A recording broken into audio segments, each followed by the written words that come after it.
How about some old school voice of college football tonight? Late night as we approach midnight Eastern time. We appreciate you being here. We apologize for the late start. Typically 10 p.m. Eastern time through the national championship game. Then we will announce a new schedule after that. But 10 p.m. Eastern time through the national championship game. So please join us. Of course, the night of the national championship game, not at 10 p.m. Eastern time, but after the game. But thank you for hanging in there, and we appreciate all of you showing up late night as we had a few things to tend to earlier. We've got a call coming in. We will certainly get to that in just a second. And just want to let you know that we will talk transfer portal if you would like. We will also talk national championship game, of course. Quite a breakdown with Alec Keyser on our Indiana channel, the voice of college football host over there. Talking Hoosiers, and Cam Underwood State of the U during the Miami show. So check it out on the Miami channel. We really broke down Miami and Indiana for a full hour plus over there. Who's on the line? Tim Prangley's here. Perfect. I just wrapped up and now I can lurk into real MVPs here. And yeah, we are here late night, even though the alarm will go off mighty early in the morning. We wanted to get this in. So I will take your calls and questions, of course. I'm going to go through, I'm going to look at the transfer portal, see if there was any late night activity in the transfer portal. And then also wanted to go through the various videos and the comments coming into the videos from Indiana and Miami fans. I tweeted out earlier tonight that I was disappointed that I had yet to hear from any idiotic Indiana fans. They had been silent, at least in my corner of the world, that I had only heard from the delusional Miami fans. And then I would expect Miami fans to jump all over me for calling them delusional. I was just saying that there are plenty of social media groups out there that I see posting Miami content about all sorts of things that are not logical, true, or otherwise. But we're fans, right? So that's how we act. Keep in mind that you can go to vocfb.com and get yourself some merch. vocfb.com. We will show you that link and put that in the chat a little bit later. Also, of course, we remind you that the Voice of College Football late night is presented by FanDuel. And, of course, you've got one more chance to bet on a college football game, and that's going to be Indiana-Miami. And the line has been bet up from 7.5 to 8.5, and we'll check that out. And what I believe to be the best odds on the money line. And typically my picks are on Patreon and also available for those YouTube premium members. But I will do a championship game prediction video for everyone to partake in. Let's see. I am 7-3 straight up. I'll have to check my record against the spread during the playoffs. 7-3 after an 11-0 run last year. And I wanted to check out the transfer portal. So let's see what we got. Earlier today, we did our Buckeyes show. Ohio State losing 32 players, gaining 11. And we did a full rundown, player by player, throughout what has happened in the transfer portal at Ohio State. And what really hurts the Buckeyes going forward isn't necessarily that they lost high production players. They did not lose known commodities. What they lost in the transfer portal were an abundance, 3 players in particular, of high 5-star caliber ability, guys that were top 25 to 30 players in the nation, regardless of position, that they have lost, that you would have expected would have emerged this year. Like a Quincy Porter at wide receiver, like a Bryce West at cornerback, 2 of the best players in their recruiting class. Before we check out the comments coming into the channel, we got the real MVP making the first call of the night. Hey, Mark, how you doing this evening? So the first thing I wanted to ask you about was Dante Moore returning to Oregon. To me, this is just a seismic move because he was probably going to be the second pick overall in the NFL draft. I'm not sure if this is about the Jets just being so atrocious he's decided to stay in college, the NIL package for Oregon being that good to where he can afford to stay another year, or this would be the fourth consecutive Big Ten team deciding we're going to make our push to win the national championship, or if it's a combination of all three of those things. But him staying in Oregon immediately puts him right at the top of the pecking order for next year. Yeah, so everything that you just mentioned would be reasonable conclusions to make. So let's start with the money. We're in a different world in college football. I am not as familiar with the NFL salary structure for first year players as I used to be. So I don't know what he would typically make as a first round pick, as a top 5 pick, let's say, versus what he's going to make in college, which we would guess would be in the $3.5 to $4 million range, something like that. So I don't know what that compares to as a top 5 pick in the NFL draft. I don't know. Yeah, I don't know either, but anymore.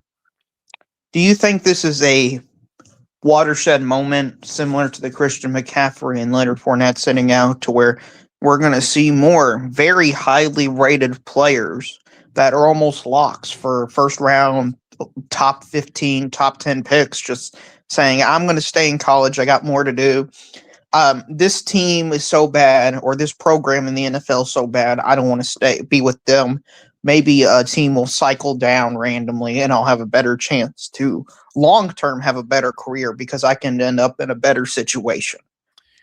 Well, if somebody is targeting a particular franchise that they don't want to play for and hoping that somebody that's a foundational franchise or a decent franchise is going to cycle down, then that's like a pretty random decision to make. So I hope that they're not going to be that arbitrary, hoping, wishing that something like that's going to happen. I think it's more about, I think we've already seen, I'm trying to come up with names. I think we've already seen to a certain extent players that in the past, and I'm not even talking about top 15 picks in the NFL draft, guys leaving in the past that just knew that they were going to get drafted, let's say in the first 3 to 4 rounds, um, choosing to stay in school. And obviously the schools themselves, Ohio State made a concerted effort. Ole Miss has pumped a lot of money into NIL in particular. Well, pretty much everyone is at this point, but obviously Texas Tech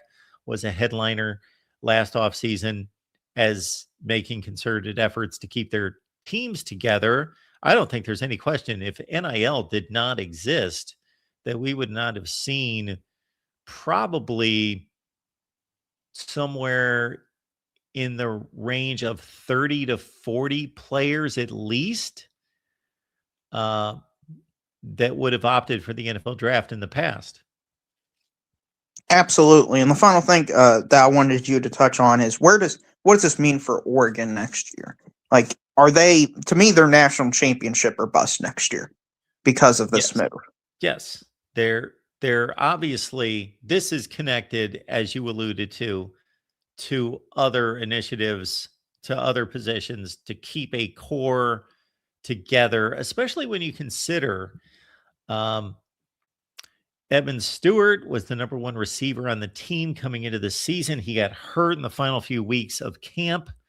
I would expect that he would stay with the team, and I did not see his name in the transfer portal. So I would think that he, and at one point we were looking at a wide receiver core at Oregon that was missing 3 to 4 of its top players, that those guys are going to come back and they're going to make a concerted effort to make a run at the national championship. So what I find intriguing in this is that Dylan Raiola made the decision to go to Oregon, knowing that, how odd is this, that a starting quarterback as a true freshman and a sophomore in a power conference at a place the level of Nebraska would then knowingly sit out and be the backup for his junior season. That's a strange decision to make. But I almost admire it to a certain extent. Thinking that he knows that Dante Moore waited behind Dylan Gabriel. It worked out for him. He's going into a quarterback friendly system. Now, how friendly that system is going to be without Will Stein, I don't know, but I have not looked into who they replaced Will Stein with as offensive coordinator. I need to do that. But I got to think that they're going to be fine on that side of the football, as they obviously replaced Kenny Dillingham with Will Stein. So they're one of those operations that just keeps rolling and finds the next best fit. So you wonder also how much money is being poured into the quarterback position, not just to Dante Moore, but Dylan Raiola is making some money. There's no question about that. Yeah, I hope it's completely devastating. As you know, I can say as somebody who's completely biased, I hope Will Stein was the only reason Oregon was good on the offensive side of the ball. So that's where I'm at, just to keep my ducks in a row. But for this national championship Pardon game, the pun there. yes, exactly. For this national championship game between Indiana and Miami, I'm seeing more people pick Indiana by 21, 35, 28 than Miami just outright winning the game. The talk about Indiana's the best team in the sport by a pretty wide margin. That's obviously true. Anybody who says otherwise is just delusional. But I do think Miami, Mark, poses some challenges that Indiana hasn't faced throughout most of the season, and when they have, they've had issues. I think this is the best offensive and defensive line in the entire country Miami has. And teams that have stopped Indiana running the football have had some success, like Iowa and Penn State, for example. Both of these teams have a common opponent in Ohio State on a neutral site, and Miami performed exponentially better than Indiana did. Miami has arguably the best quarterback that Indiana's going to face the entire season. Now, you can make the argument Julian Saban's better than Carson Beck, but Carson Beck, at the minimum, is the most experienced quarterback they're going to face the entire season. So I don't believe this is going to be a runaway 35-point national championship. I think Miami will make this at least a competitive game into the fourth quarter. Do you think this is going to be a complete blowout or a competitive football game? So you make a lot of good points here. So just to extend on your points, number one, you went to the rushing offense. So Indiana, I posted a video earlier today or yesterday, matching up the national rankings. And so Indiana's 12th in the nation in rushing offense. They are 14th in the nation in yards per carry, which holds a little bit more weight for me. However, we did a Miami Indiana breakdown on the Miami show earlier tonight and did look at some of the games that you're talking about against Iowa and against others where Indiana could not run the football that well. And yeah, I would have to go game by game to see. It seemed as though there were quite a few games where Indiana did not run the football well. Wisconsin, Penn State, Iowa, Ohio State. For them to have the 12th ranked rushing offense in the country. The other thing that I think people confuse is the season resume and the quality of play from start to finish versus who's playing the best right now. Obviously, Indiana is playing great football right now. They just beat Alabama by 5 touchdowns and did the same to Oregon. So I'm not saying that Indiana in any way is just kind of tapering off toward the end of this season. But the national championship game is not a measurement of resumes from start to finish. If it were, then we wouldn't play the game. We'd say Indiana's been the best team all year, and they're the best resume. They're the best team. They're the national champion. They've played the best. Miami right now is playing just as well, basically, as Indiana is. So Miami's not the same team. Clearly, they have proven week after week after week, beating up on a bunch of no names at the end of the season, that they were getting better and better and kind of honing their game late in the regular season. And then Texas A&M, Ohio State, Ole Miss, that they definitely showed us that they're not the same team that lost to SMU in Louisville. So you can throw the records out from that standpoint, that Indiana is not necessarily a better football team. They're not a more talented football team. Indiana probably, and again, this is another point where there's a difference between the national statistics that cover the entire season and what's going on right now, is that over the course of a season, Indiana is the more disciplined, more fundamentally sound team. But again, we see a classic different version of this almost every season. This is almost playing out in a Miami form as it did with Ohio State last year, that we knew that this team might have the capability to be the most talented, maybe not to the extreme that Ohio State showed last year, but that this is the hot team right now. This is the team that's playing the best. And the other thing that I like about Miami that they showed us against Ole Miss is that they can win different styles of games. We knew that they could win the slugfest, but they found themselves in a shootout in the second half in a track meet against Ole Miss, and they were capable of doing it. I don't think that you're running on hyperbole calling Carson Beck, again, the quarterback that didn't have the best season, but is he playing the best within what's asked of him? Playing the best football right now. You could make that argument. He's not being asked to be Trinidad Chambliss. He's asked to run a pro-style offense and throw largely the ball in the flat and those type of plays, and about 4 times a game to be able to deliver downfield. And he's gotten better and better and better after having a pretty rough stretch in mid-season. He's a different player. You can't just look at his stats and say, this is Carson Beck. You got to look at the player that's playing right now. So it's very much a March Madness type of evaluation of, yeah, it's great that this team won 12 consecutive games in November and December, but who are they now? And Miami's, in some respects, basically just as good as Indiana. Right, and what I was really impressed about the Miami Ole Miss game was I think Miami played about as bad a football as they have played in the last 2 months. And I think that game, if you asked Ole Miss before the game, this is the type of game it's going to be 33-29 Chambliss, and it's going to be a shootout, and Miami's going to accrue a ton of penalties. I think Ole Miss fans would be like, oh, we're going to win this game. We're going to the national championship game. I think the game was literally designed for Ole Miss to win, and they still lost. So I think Miami right now, I don't want to say they're better than Indiana or anything like that, because Indiana's the best team, win, lose, or draw. And I think there's an argument, by the way, if Indiana loses this game, they still should be ranked the #1 team in the country because of the disparity of seasons that Indiana's Miami's had. But it's not about who's the best overall of who you can beat. I think Miami, just matchup wise, is just has the matchup against Indiana.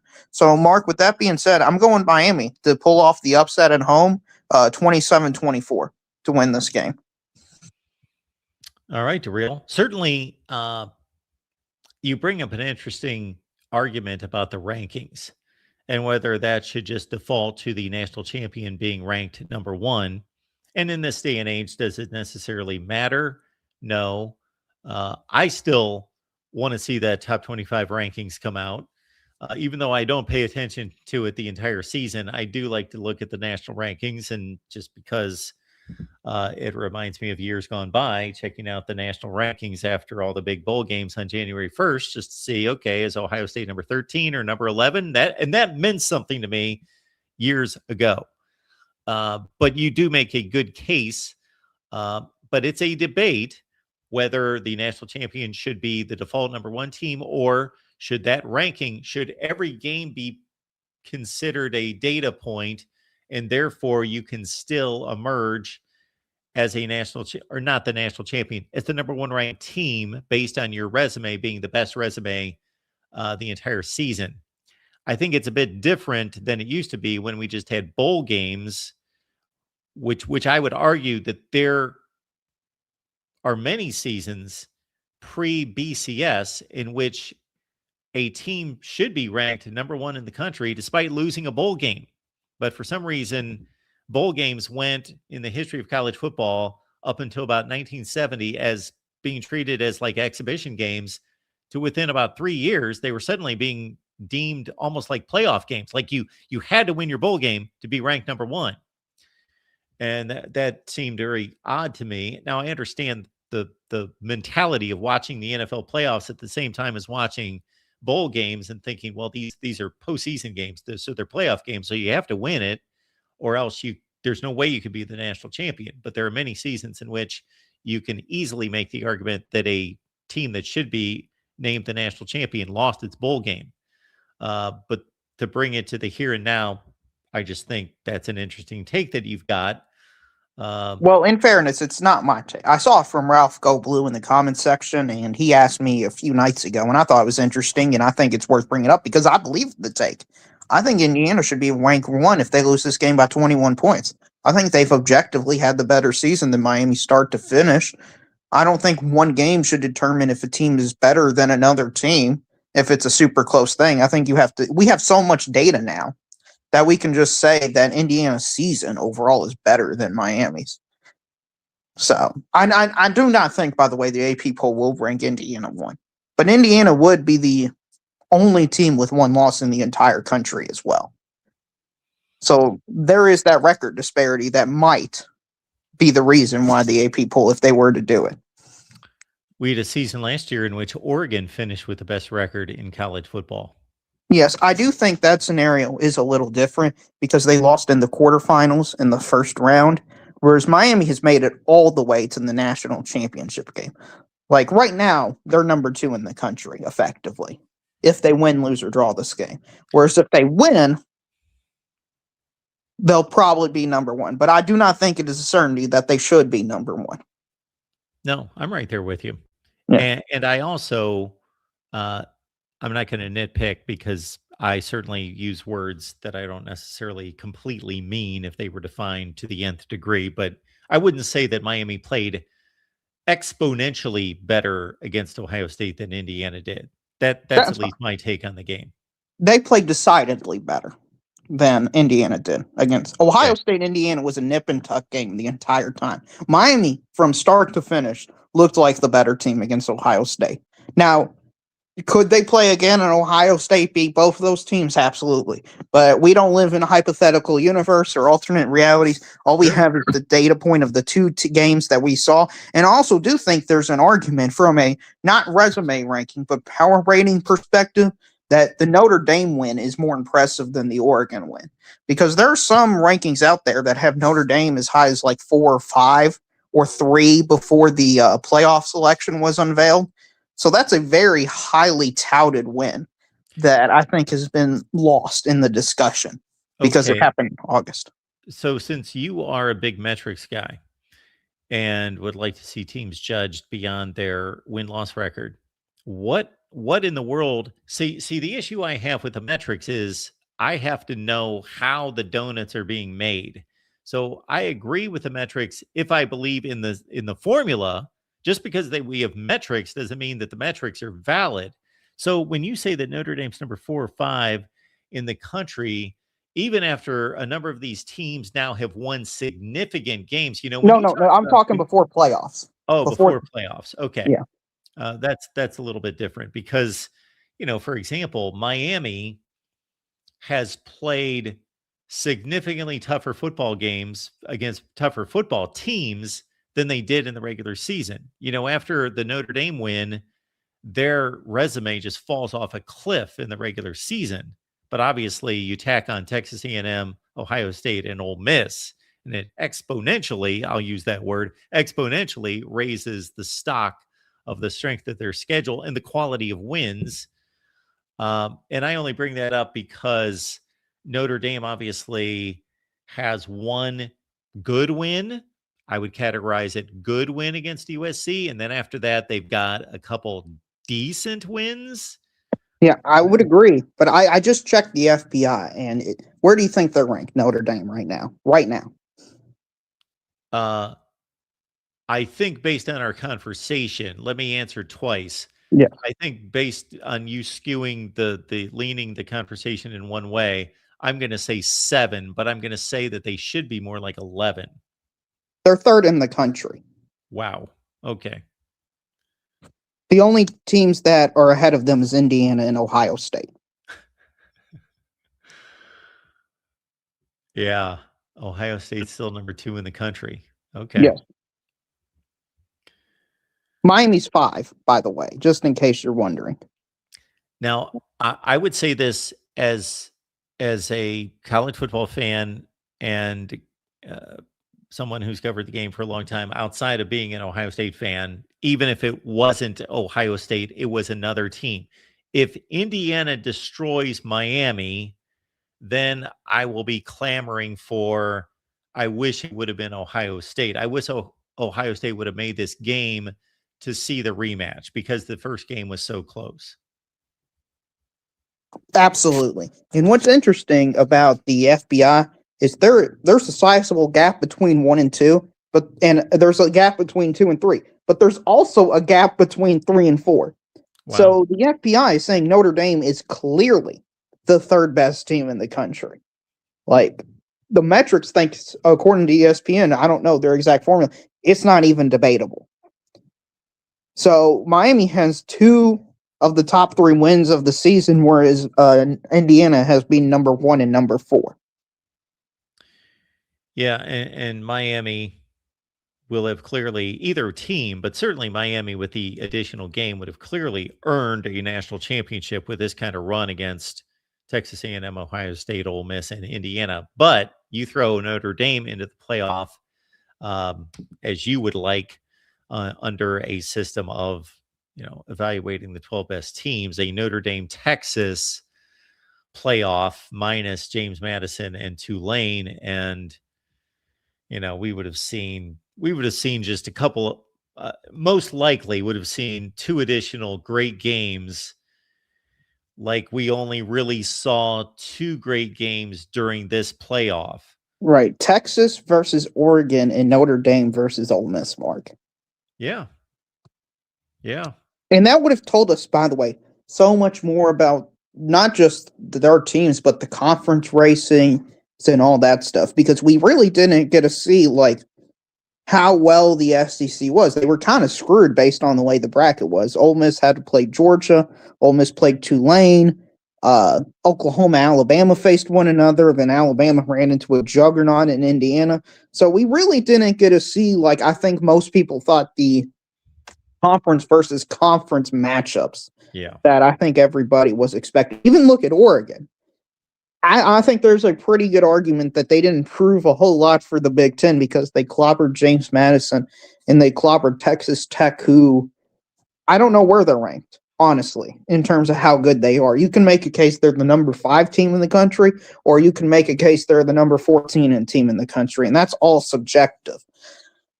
But I think this game's going to be close, this Miami-Indiana game. I think anybody saying this is going to be a complete blowout is delusional and just is recency bias of what they've done to Oregon and Alabama. And I understand that. I had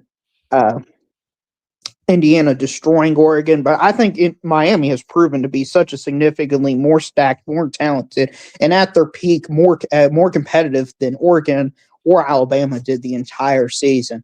I think this is going to be an all-time classic game. And the final thing I say, Mark, is the key decider of this game will be Carson Beck's legs.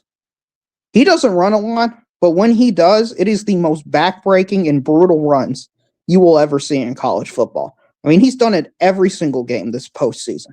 It wouldn't surprise me if it's 3rd and 8, 3rd and 7 late in the fourth quarter. Miami needs a first down, and Carson Beck just somehow, some way escapes and gets a first down on his own.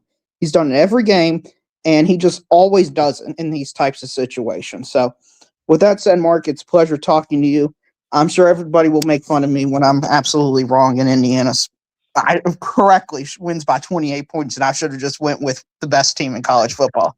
But that's not as fun. Thanks to Real. And certainly I think Carson Beck is, to DeReal's point, has belied some of the reputation that he had maybe as just, I'm a pocket passer, I'm a poster boy, I'm a guy that isn't going to get the uniform dirty per se. Nobody gets their uniforms dirty now, but get the uniform dirty. But he has shown a lot of toughness and grit in going to get an extra yard when his team has needed it during this stretch drive.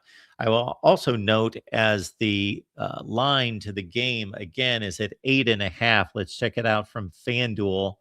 That, consider this. Whoa, consider this. It's a transfer portal. That the last time we had a one score national championship game. Oh my goodness. I lost our, we'll have to go back to it later. The last time we had a one score national championship game, anybody, it's been a while. When I think about this game, I think, wow, that's been a long time ago.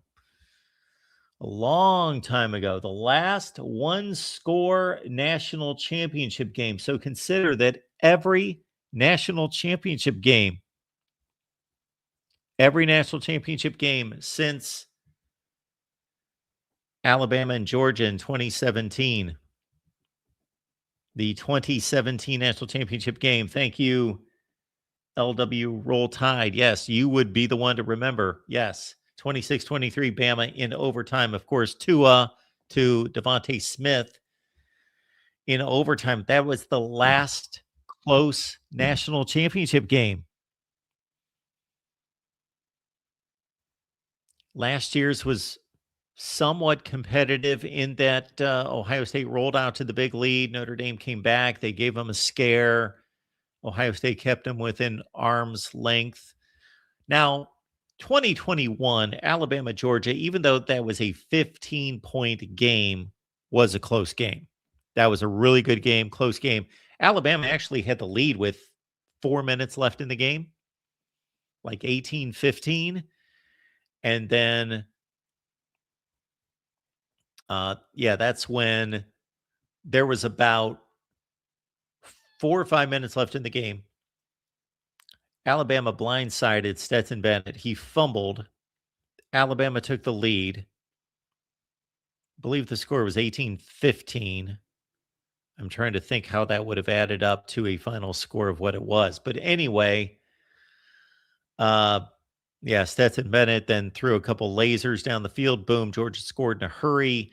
Bama was down 26-18, needed the touchdown and the 2-point conversion. Actually, if you watch the end of that game, there was like 2 minutes left in the game. Bama had a shot, and Bryce Young delivered a couple of laser shots that, without Jalen Waddle, without Jamison Williams on his third and fourth receivers, and I don't want to incorrectly tag who dropped the two passes. I think Ja'Cory Harris was one of them,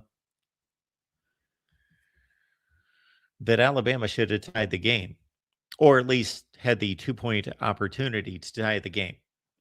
Needless to say, after Bryce Young threw these two perfect passes that Alabama dropped, he threw a pick six that ended the game. So that really was a close game. But we've not had a one-score national championship game since Bama, Georgia, 2017. All right, we got Anthony stopping by to talk some college football with us. Hey, Mark. How are you? Good. How are you? I'm doing fine, Mark. I'm gonna use my Indiana's offense. I'm gonna use an analogy in another sport. To me, when you look at Miami's offense, they're like an accumulative knockout puncher, like an Oscar De La Hoya. They body blow you constantly throughout the game, and by the end of the third quarter, going into the fourth, is when you see the actual effects of the game. Do you agree with that comparison, or am I off with that analogy, kind of?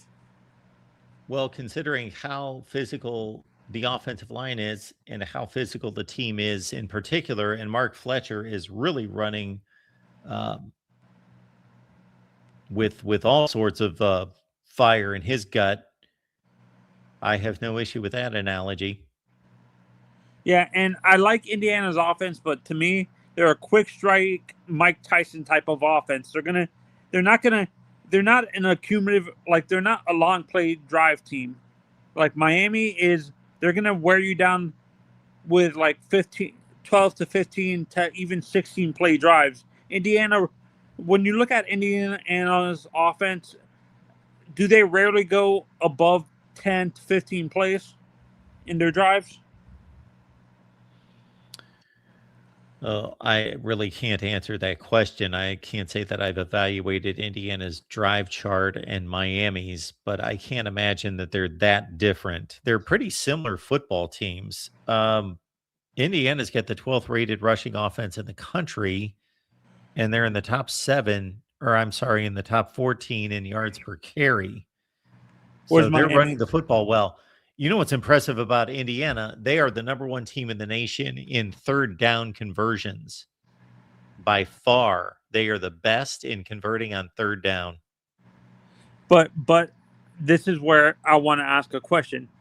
It seems like Miami's offense, like they, it seems like certain, like I like Indiana, but I feel is that their teams are they a good red zone team? Are they very like, are they ranked very low in red zone efficiency? Well, I don't know that. I've not looked at the red zone efficiency ratings, but when you're looking at the number 2 scoring offense in the country, that is the number 1 team in the nation in third down conversions. They're 12th in rushing. They're Can that number 1 be in pass misleading though? efficiency. They're number 1 in pass efficiency. I guarantee that their red zone numbers are great. They're Yeah, no, also but for me 17 that for 19 on field goals. yeah, no, but what I'm gonna see for me, what you just brought up can be very misleading. Are they good in between the 40s, but they score in between the 40s, but when they get into the red zone, teams can shut them down and stuff Not like if you're that? second in the nation in scoring offense. No, but you're saying just because you're number 1 in the nation in scoring offense doesn't necessarily mean it's they finish the drive like like It doesn't? no It's kind of no it's kind of tough to be bad in the red zone and be number 1 in the nation in scoring offense, especially against the teams Indiana no has played. no. The reason why I'm saying that is because there was a few teams the last few years in the playoffs that their scoring offense was like number 1 or 2, but when you actually looked at the numbers, that they scored outside of the red zone, but when they got into the red zone, their efficiency wasn't really that high in the red zone and stuff like that. That's what I'm Okay. saying. Again, I can't answer that exactly because I've not evaluated every scoring drive that Indiana's had this season, but after 15 games played, you would have to come up with a very wild scenario of aberrations for a team to be number 1 in the nation in scoring offense and be bad in the red zone. Okay. And I don't know where these predictions that Indiana's going to blow out Miami, because Miami's a completely different animal from the teams that Oregon. I've said this. I felt Oregon was overrated because their offense was too gimmicky, very gimmicky and stuff like that. They relied too much on motion, too much on like, because their offensive line wasn't that. Their offensive line is not that big. When you actually look, I looked at the offensive line actually, and at the max, most of their guys were 315, 320 at the biggest and stuff like that. And I honestly felt Oregon was kind of like overrated, kind of like. And I feel Indiana's had the weakest road because look who they beat. They beat Alabama, Tulane, and a lot of people felt Oregon was kind of over. Most fans felt Oregon was overrated Yeah. and stuff like that. Indiana did not play Tulane, but we get your point. Who did they face? Well, they didn't have to play a first round game. They had a bye. Oh, okay, yeah, I made a mistake. I added an extra game for them, but when you actually look at Indiana has a string of better wins than Miami. Really over the course of the season, absolutely they do. But in the play, I'm focusing on the playoff specifically. Oh, well, Miami has beaten better teams in the playoffs. Yes, but I agree with you. Over the season, Indiana has better wins.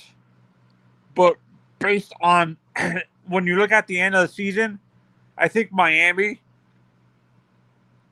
Like, I understand when you look at the opponents, you can understand why Miami blew them out, but it's not their fault those teams were bad and stuff like that. We always say that, me and you talked about this before, just because, can you blame the opponent, the team, for blowing out a team that's not at their level and stuff like that? And Mark, coming from the perspective of someone who's covered the sport long enough, where when you look at the 2 targeting penalties in that Ole Miss game, mm-hmm.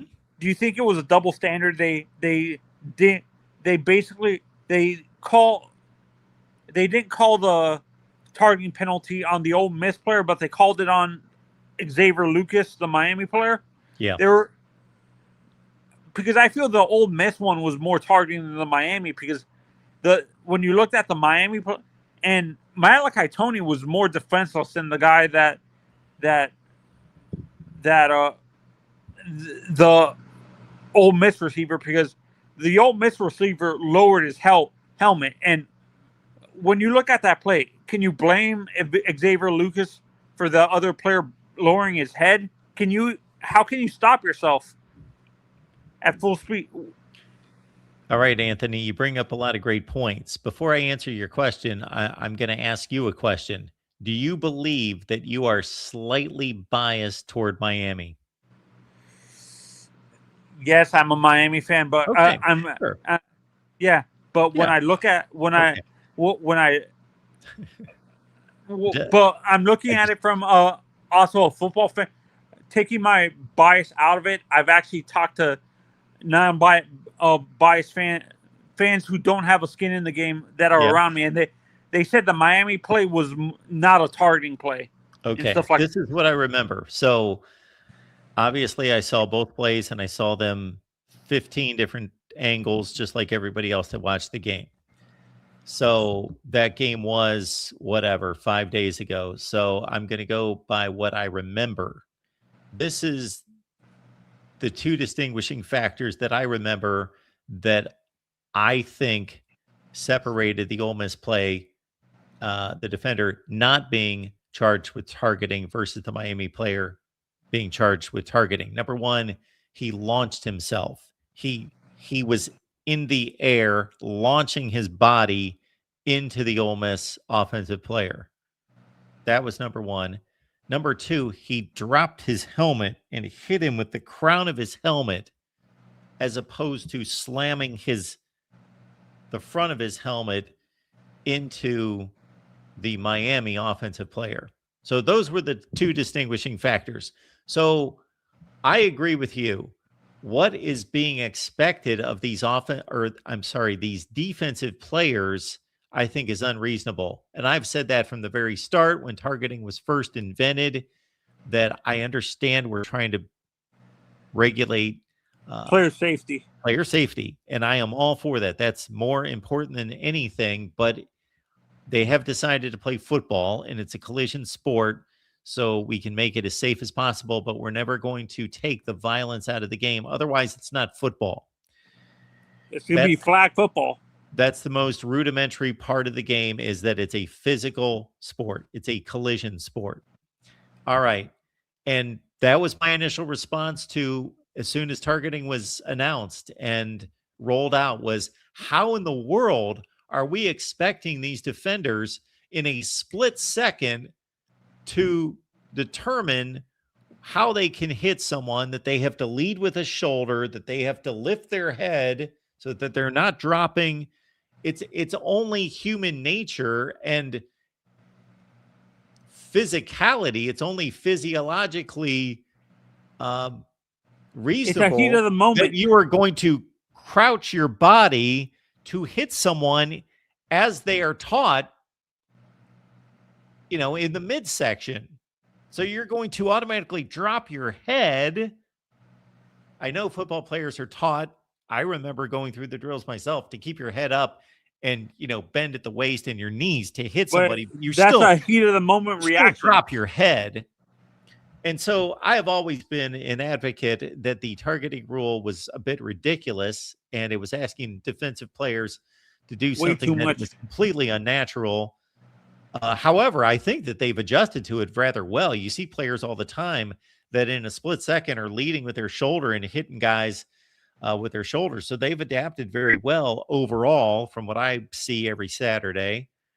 But back to the Ole Miss one. Do you think, like, when you look at both receivers, do you think Malachi Toney was more of a defenseless player than the Ole Miss receiver? Well, I would have to say that I don't remember that aspect of it. But in terms of the 2 points that I made, the launch and the crown of the helmet, I felt as though they got both calls correct. Yeah, and I understand I'm sounding biased as a fan, and it's understandable. I'm not saying that you sound biased. I was just curious as to whether you would evaluate yourself as such. No, and honestly, I'm predicting this game go to overtime. And when is the last national championship? Can you that you can remember went to like sudden death overtime? 2017. Was that the first Alabama championship? That was Alabama, Georgia. Oh, the second one? Which one was that? The first time they played. Okay. That was Jake Fromm to replace Jalen Hurts. Okay. Yeah, and I feel, and to me, when I look at the actual game wise, I think what people forget, they're bringing up the amount of slants and stunts that Indiana does to cover up for their lack of size on the line of scrimmage. Ole Miss did the same amount, if not more, and Miami was able to stop that. The only guy that got through was Eccles, but he was a bigger guy. So our guy Trojan Fight brings up the point that is most important here, and this is what really annoys me about targeting, that they kick these players out of the game.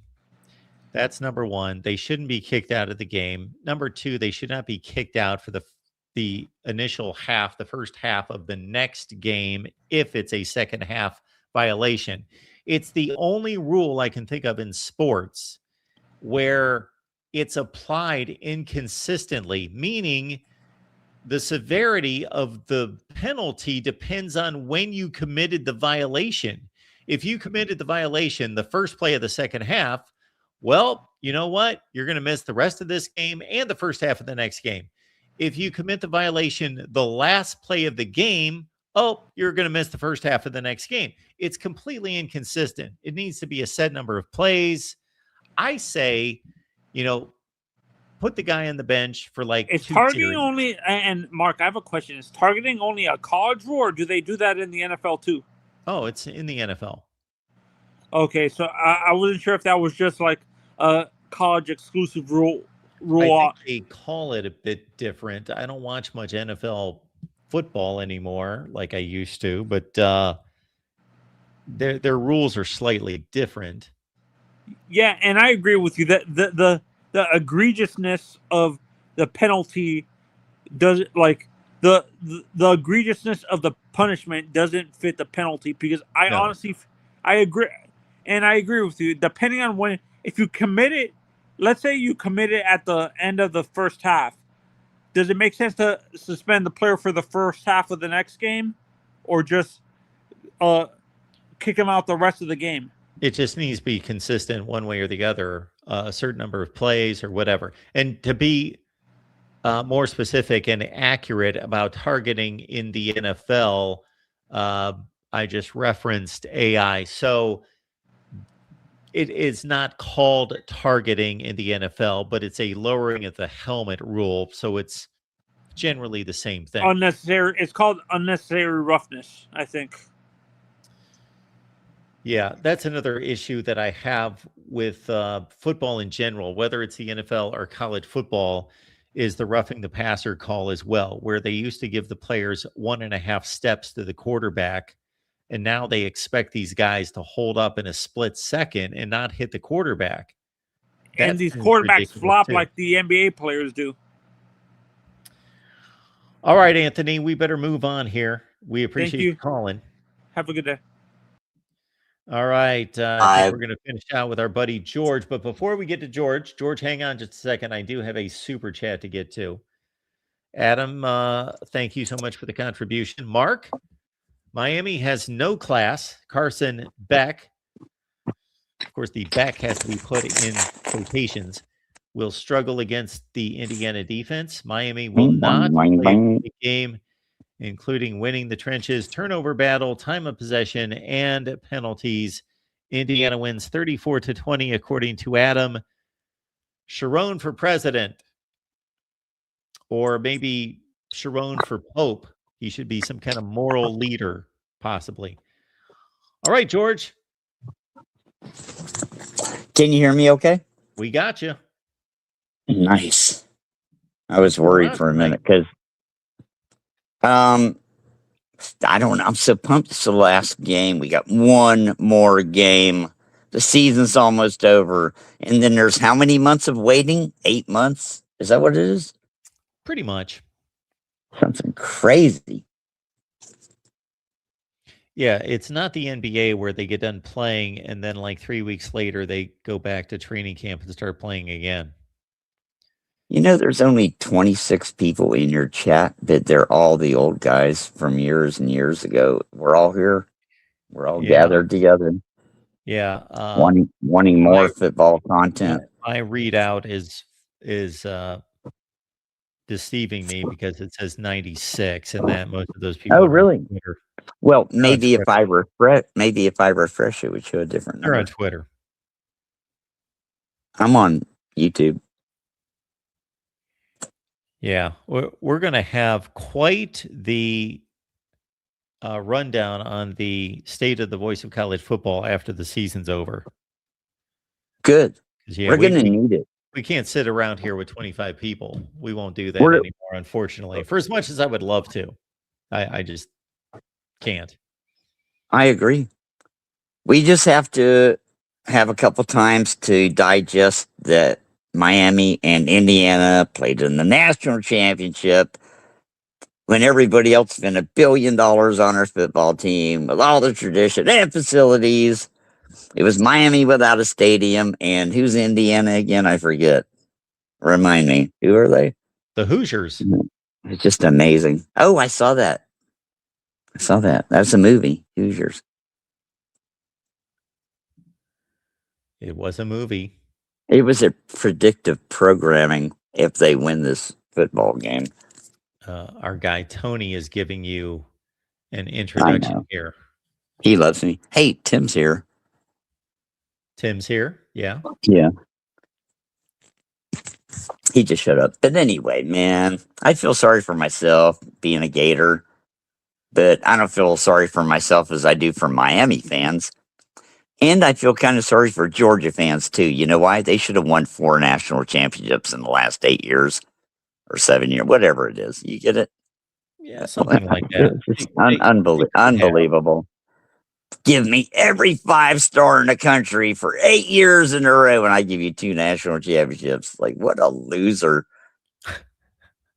Urban Meyer would have won 6 of them at least with that crew. Holy shit. Every player on their team went pro. It was an NFL team. Yeah, it was pretty impressive when the Philadelphia Eagles lined up in the Super Bowl last year, and half their defense was from Georgia. Right. That's fucking hilarious. It was Georgia's starting defense.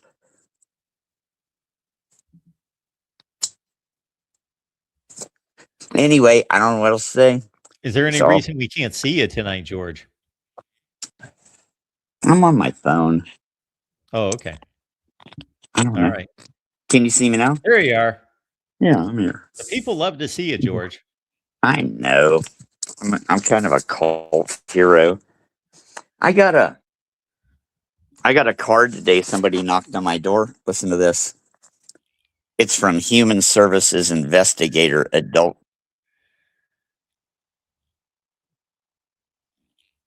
Uh-oh. The suspense is killing us, George. Human Services is knocking on George's door, and we are left hanging. Help.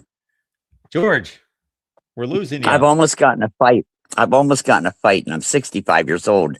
If I punch someone as hard as I can, I'm going to break my arm.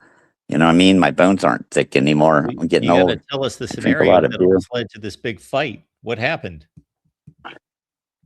The first day I got here, some guy walked outside. There's only 8 apartments here, you know? And the guy walks outside and says to me, my parking spot's over there under the tree across the parking lot, like 10 feet away. And I said, dude, I'm paying $1,300 a month. I'm pretty sure I'm parking in that spot that says A. And he goes, no, you can't have that. That's my wife's spot. But I'm apartment A, you get it? So there was this big argument, and the manager came out, and I got my parking spot. Then he started talking about his guns and how he'd run outside and shoot someone. And then he went on his back patio and shot some animal with his gun and yelled, honey, I got him. It was a pellet gun that time, though. And then he asked me if I want to fight in front of my 42-year-old son who would rip his head off. And then he blocked my park. He has 10 parking spots in this apartment complex. The guy has 10 parking spots, but there's only 8 apartments. He stores his cars here. So you can see the shit's going to hit the fan or I'm going to move. Like I've never brought a claim against another human being in my life. I'm 65. I just wanted to die a virgin without going against my fellow man, you know? And now I don't have to do shit. I can just tell this nice social worker lady and she'll do it for me, you know? Well, There's George, one- yeah, do what's best There- for you. There's Yeah, one in every crowd, Mark. You know, the 8 apartments and there's one. You know what I mean? If there was 200 apartments here, there'd be 6 of them. You know, there's just one in every crowd, man. Well, you take care of yourself there, George. I don't want to see you get in any kind of fisticuffs with Tony Barber just said I must live in Felony Flats. I'm just on the outskirts of it. okay. There's only one of those felons here. Hey, I want Miami to win so bad because I like the fan base. You know, I'm a fixation on the Miami channel. I have a fixation on it. But You are? Yeah. it's just the fans. I like the fans because they're crazy. They're crazy. I love them. I've never seen such an enthusiastic fan base after 23 years of frustration. They Well, just this is the first time actually they haven't been crazy. Actually, all their claims and boasts have come into fruition for the first time ever. I saw the statistical comparison you did. That is amazing, isn't it? That statistic thing, how they're almost even on most categories. Yeah, that's what we came up with. I guess tomorrow we're going to find out if having the greatest quarterback ever really matters or not. I mean, not tomorrow, but Monday. We're going to find out, would you rather have Mendoza or Beck? You know, because quarterback has the ball in her hand every play. It just has to come down to that. Who's going to do the best, you know? It won't be the running backs. It won't be anything else. It's going to be the quarterback. Yeah, I'd take Mendoza. Carson Beck Okay. looks burned out. He looks burned out to you. Huh? He looks burned out to you? Is that what Yeah, you he looks a said? little strung Yeah. out. Okay. I think the word we use is tore back. Tore, tore back. He Yeah. looks a little tore back to me. Well, That's he what happens when you date. That's what happens when you date a gymnast or whatever the hell he was dating. right. He You're not supposed to have sex during the football season. We all know that. well, that's an ex. So I don't know at what point they broke up. It Well, seems like maybe he's he's playing better celibate now. football. I Maybe think he's he'll playing bounce better back. football since they broke up. Yeah, you don't mix sex with sports. I learned that from Rocky Marciano back in the 50s. Remember Rocky Marciano? I do. He was undefeated. He said he never had sex for like a month, 2 months, 3 months, whatever, half a year before a boxing match. What? He saved it all up, all his frustration and I heard Muhammad Ali address that one time, but he didn't say anything about 3 or 4 or 5, 6 months. He said a maybe month 2 anyway. weeks. 2 weeks is fine, better than nothing. Adam Lamprello just said, "Did this guy do time at Alcatraz?" No, they wouldn't. They wouldn't. They wouldn't let me go there. They sent me to Supermax in the Arizona desert. And yes, that's a joke. Right, George. You've got a parting shot here for us. Let us know what else needs to be said. I'm going to say the same thing I told you last time. I'm going to say the same thing I told you last time. I think Indiana will cover the spread, but I hope Miami wins. God bless Miami. Go Miami. And Mark, if they do win, they're going to. Yeah. It's the guys in the chat. It's the chat. Okay, I was going to say because you Those damn Miami fans. This pro Miami talk. I thought you hated Miami. I don't like the football team. I like their fans. They're crazy. I love those people. There's so many of them. They're everywhere. Can't escape them. Yeah, you got to stand good with the Miami fans. Tim is calling for some George merch in the Voice of College Football merch store. All right, we might do that. Let's see if we can clone Salvador Dali and he can paint me, and that's the image we will sell. Okay. Name, image, and likeness for George. All right. We really should. Listen, if I could just get $1 one time from everybody in America, I could retire. You know? Yeah, I it's think $1. $1. Well. I know 68 cents a day will feed a dog or something, but $1 one time to me, 1 month, one donation. I would take a dime from everyone in America. A dime. I don't need to be a 300. Exactly. I'd be worth 13 million instead of 300 million. That works. I can do that. I just need some llamas and donkeys. I need some donkeys because they can guard the livestock. Yeah, I got it all figured out. All right, George, I'm way past my bedtime. All right, go Miami. Although I think you're going to get. I think Indiana's going to win. I just do. Sad. George, stay out of fights. All right. Good luck, Miami. Oh, I will. I hide most of the time. All right. Our guy George showing up. Appreciate you being here at the Voice of College Football. And I guess we get together on Thursday is what we do.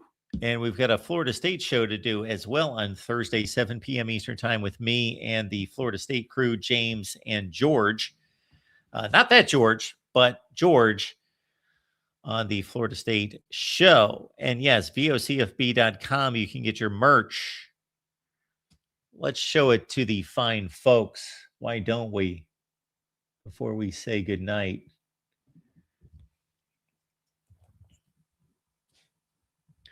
I have to be up and Adam and coherent at 8 a.m. Like I can't just be up at 8 a.m. I've got to be coherent and locked in, and the mind has to be sharp and ready to work. So let's see what the shop looks like here.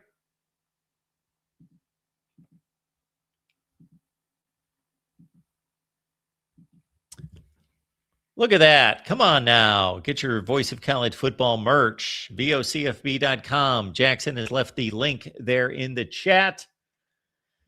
And you can select the main channel merch or go to your favorite team, which includes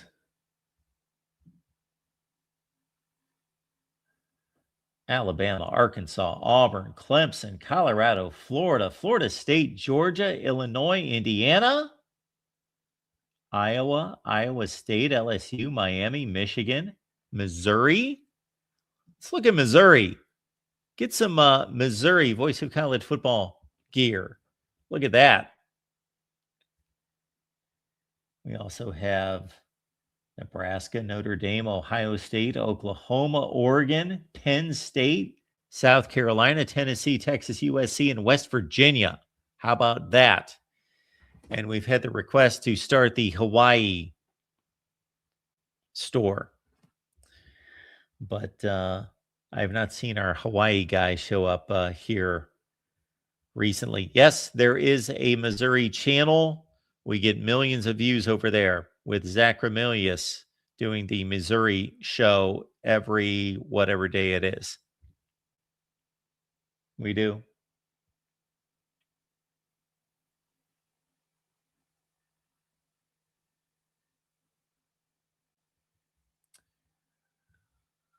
Trojan fight trying to get us in trouble, are you? The Voice of College Football is trademarked. All right. Do appreciate you being here at the Voice of College Football. We will see you on Thursday, Florida State, 7 p.m. Eastern time with me, and also the late night show back here, 10 Eastern. See you then. Thanks for being here.